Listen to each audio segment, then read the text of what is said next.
It's a test to break you down, I was nervous. while finding ways to build you back up. Perception is colored by what they've seen on TV. 5 men and women training to work for the Arizona Department of Corrections at the Yuma State Prison.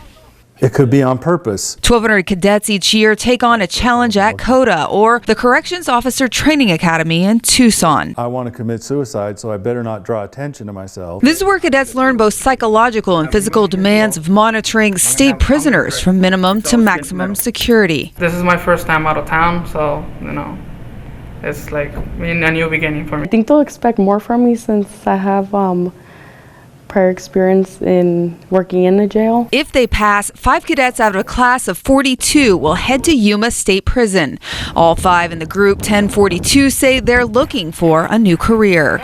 To be a migrant worker, and I used to work everywhere, so now I kind of want to establish myself. Imagine only having 7 weeks as a civilian to learn how to become a corrections officer, only to deal with prisoners on a daily basis who aren't necessarily happy to see you.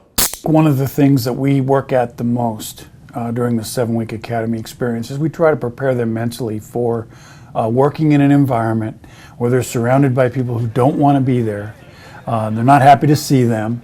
And that's their reality. That's the profession that they're in. A key component is using psychology to work with inmates. It isn't just knowing how to stop fights, but how to prevent them in the first place. You use your mind and your verbal abilities the way we teach you to, you're going to stay out of those. You're going to de-escalate situations before they become violent. Trainers also say they spend time creating a new understanding. If you see any self-harm behavior, that's something to report. Their perception is colored by what they've seen on TV and in the movies. Commander Ivan Bardos will tell you changing perspective can make you or break you in this career. Most of our cadets have epiphanies throughout the 7-week experience that they're here. I think they all think that people get stabbed in prison every day and things like that. In my 21 years in the department, I probably have been in a dozen what you might call fights. Open your mouth. By week 3, attitudes are changing and challenges are becoming more obvious. They're moving into the second of 3 phases. I think it's mostly studying, but it's not as bad as I thought it was going to be. I don't know what they're going to ask and what is expected of me. Lieutenant Patrick Meehan says it's also a time when trainees blossom into stronger, more educated individuals. I'm not telling you to make their beds wrong, but you can put it back in a respectful manner, right? At the end of the 7 weeks, you're looking at a completely different person. They stand taller, their voice is firm, they have a command presence, if you will.